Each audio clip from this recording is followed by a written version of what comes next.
Inspired by some participants in my coaching program, I wanted to do a quick live and Q&A on being stuck in our heads. I think most of us suffer a large proportion of our time being stuck in our heads.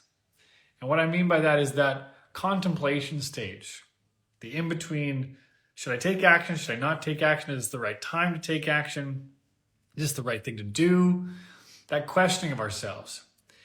And for a lot of us, we're constantly gathering information, right? We get my live, all the things you watch on social media, so many things being projected onto you all the time, filling our brain with stuff.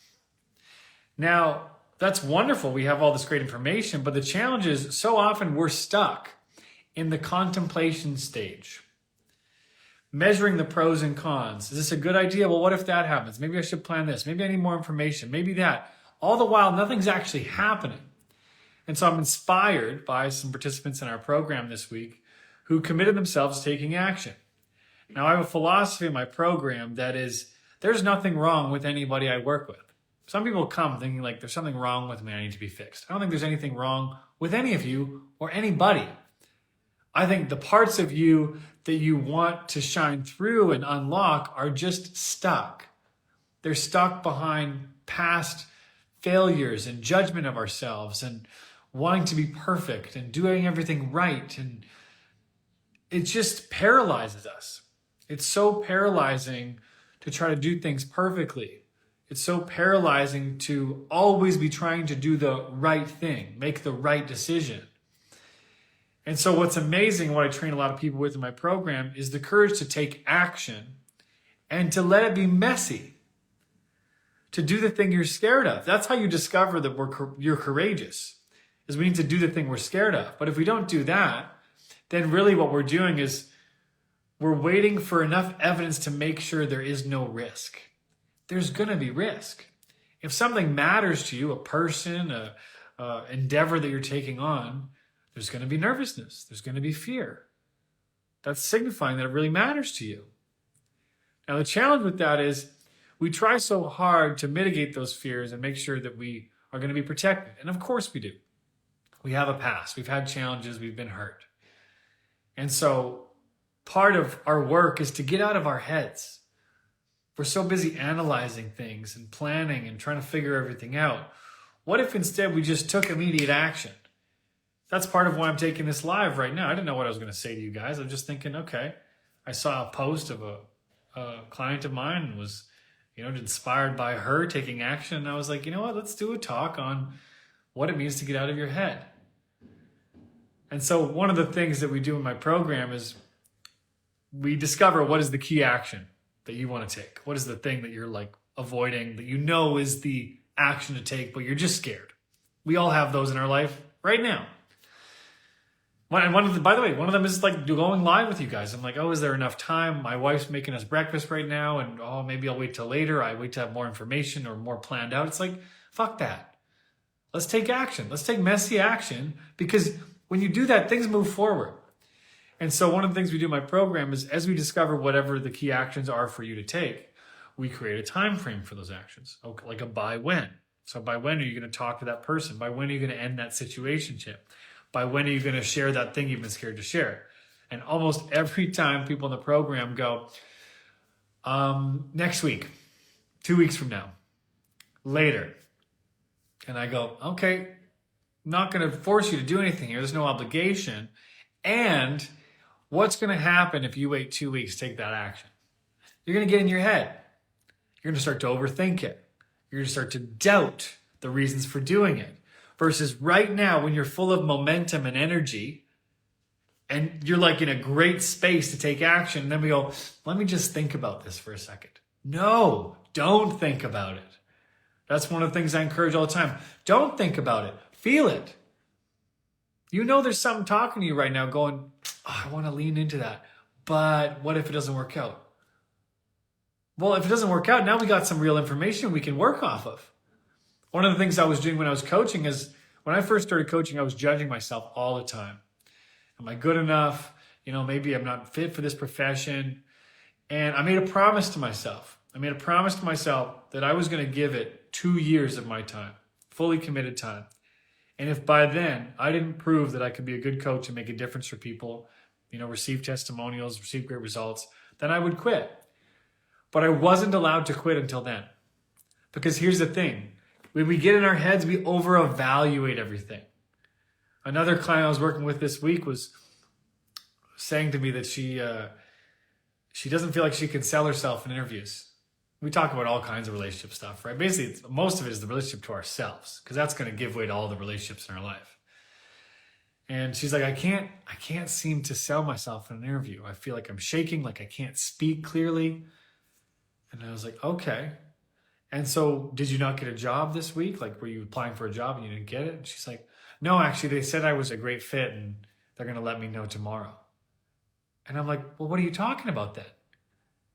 It sounds like you are good at selling yourself. You are better in interviews than you think. But the challenge is she's so in her head evaluating herself. And I said to her, I bet you if we put a camera on you while you're getting interviewed, you probably weren't even shaking. But the challenge is so much of us living in our heads. We're not out here with people. We're not checking in. What did that person actually say? What did they actually do? Too busy measuring every little tone of voice and action and hand movement. And it's like, we're not present to what's going on in front of us. And so, of course, we're going to feel paralyzed to take action. So my invitation for all of you watching this, whether it's live or on the recording, is to notice whatever you're resisting right now. What is the thing that you're avoiding that you're like, yeah, that probably is the thing to do. I'm just scared it might not work out. Or I'm scared I'll be alone. Or I'm scared I'll be embarrassed. Whatever that thing is, make it smaller. It doesn't have to be dramatic. What is the smallest step in that direction? And take that step today. Today, not tomorrow. The smallest part, by the way, just break it down to the smallest piece. That's something we do in the first 2 calls of my program is we have this big, beautiful future you're creating. Most of the time, it's too big and broad. It feels overwhelming. It's exciting, but it's also overwhelming. And so what we want to do is we want to break it down to the smallest steps. So it simply becomes a matter of, what is my work today? And my work might be making my bed, making somebody smile, having a glass of water when I wake up, meditating, taking some deep breaths the next time I'm triggered. Who knows, whatever it is. Giving my mom a call, whatever it is. But we want to break it down to the smallest possible piece because that's going to build momentum. And momentum is so cool because when we let ourselves experience momentum, growth isn't like this. It's like this. It launches. So that's my invitation for you today. Now I just want to do a Q&A. So I love doing this. Love to just do a Q&A with you guys. Who's got questions? Give me your questions and I'll answer some questions for the next 10 minutes or so. We'll see. All right, we got some questions. How much does it cost to do my program? So I have a few different options. And if people are curious about working together, you can apply for a link in my bio. That's going to set you up with a call with a member of my team. And they share with you the different options that fit best for you. What was the other question? I'll put you on this journey. How you doing? I'm doing great. Doing awesome. My wife and I are working our birth plan right now. I've got a new program starting on Monday. Life's good. Now we got the questions flying in. Here we go.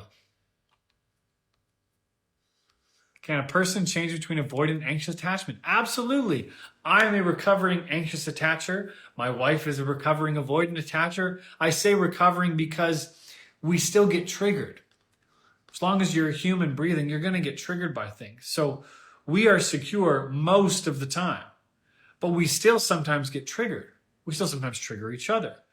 And so anxious and avoidant are states. They're not a personality permanent thing. They're a state of being. And so the training then becomes, how do I train myself to become secure? So that is certainly possible. One of the things we work on in our program. How do you stop comparing yourself to others that also leads you to stay stuck? How do you stop comparing yourself to others that also leads you to stay stuck? Yeah, I think part of why we compare ourselves to others is we don't have a clear plan of action for ourselves. So we're measuring our work or our progress off of somebody else. I did that a lot when I started coaching. is like, oh, that person's ahead of me and they've got making more money, or they have more clients, or their clients are saying better things, and I'm like, oh, maybe I don't have it cut out. And it's like, well, I'm comparing my path to their path, maybe because my path isn't clear. And so if you create a clear plan of progression for yourself, then there's no reason to compare yourself to others, because it's whether or not you're on track with your plan of action, your progression. So I think part of it is to create a clear, measurable based approach of what would be success for you this year, this month, this week. That would be my invitation there. What is your education experience? Nothing to do with relationship coaching. I have a bachelor's degree in human kinetics. I used to be a personal trainer, owned a gym in Vancouver, Canada. And I'm no certifications. I have not stamped by any counseling service or anything like that. I've simply invested over $100,000 into personal development over the last 11 years. I've been on retreats with one of the top retreats in the world, led by a woman named Jules Schroeder. I've worked with some of the top coaches in the world. I've worked with Treya Clausen, Tony Robbins, taken tons of long-term courses, 6-month courses, 1-year courses, and on leadership, on self-expression, on communication, and I've worked one-on-one. So that's my background, is my real life and combination of those things. And that's what had me create my program. So my program is just simply my real life experience combined with the best exercises I've learned from extraordinary people. So when you don't have closure from a prior relationship and you're feeling stuck, should you do the thing you're afraid of and reach out or not? Love this question.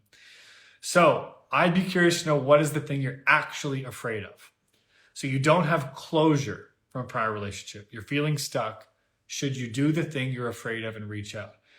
I'd question whether or not it's you're afraid to reach out, or you're afraid to be with the feelings right now that suck. That would be my question for you. Because a lot of times we reach out to an ex, not because we want closure, not because we want it to be complete, because this feeling sucks.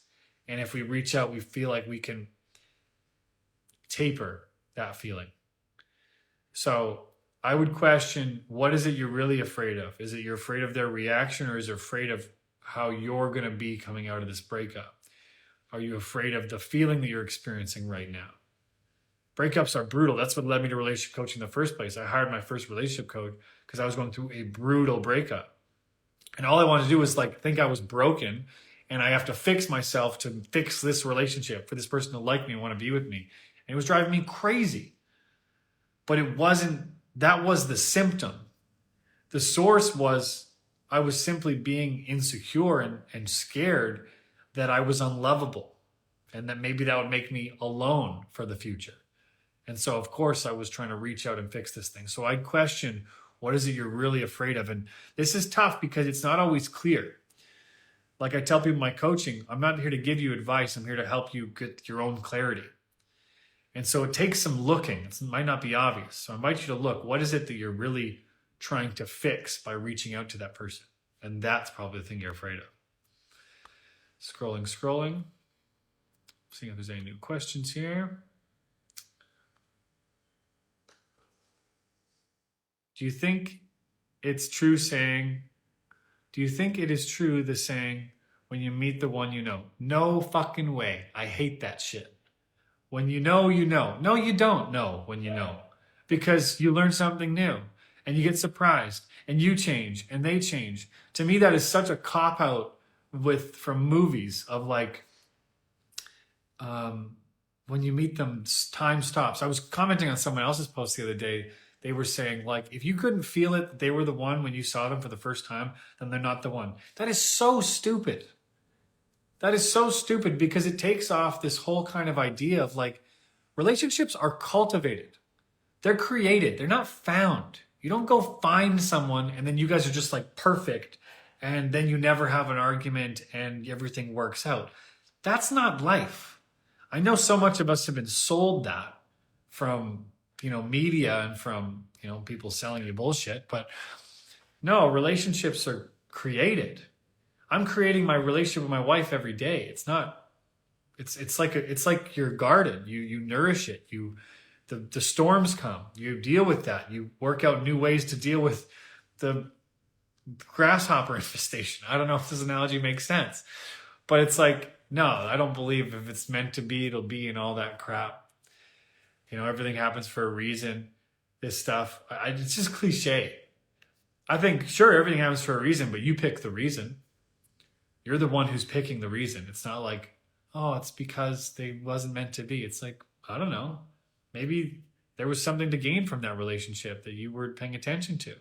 Doesn't mean they are the person to spend the rest of your life with. Doesn't mean they're not. But this is where, to me, the training that's missing and what I'm committed to doing in my work is arming people with the tools to get connected to their intuition and stand for the kind of connections and relationships they want.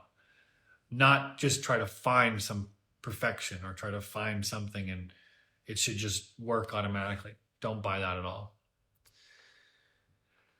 I keep checking his last seen online and I get anxious, and they're online for so long they must be talking to something else. Yeah, so if you're getting anxious because someone's not replying fast enough or online and not talking to you, that has nothing to do with them.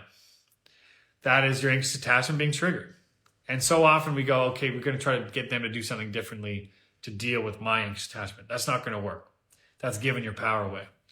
So you want to look and see if you get responsible for the stories you're making up about what's happening, what you're assuming. And if you can see if you can separate the difference. I'm giving you some kind of high level stuff here that we, spend hours on in my coaching program.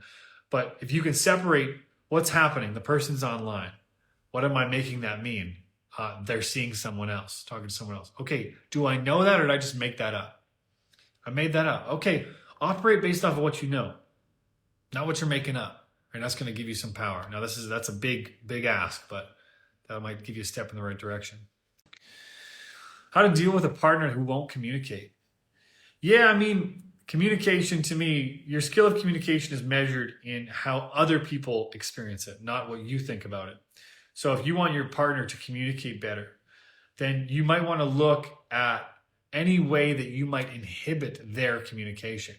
So for example, my wife and I, when I'm triggered in the anxious state and she's triggered in the avoidant state, she wants to not communicate. And I want to over communicate. I want to communicate too much, causing her to further be pushed away. And so my job in that situation that really has worked for me is to get curious, but be patient.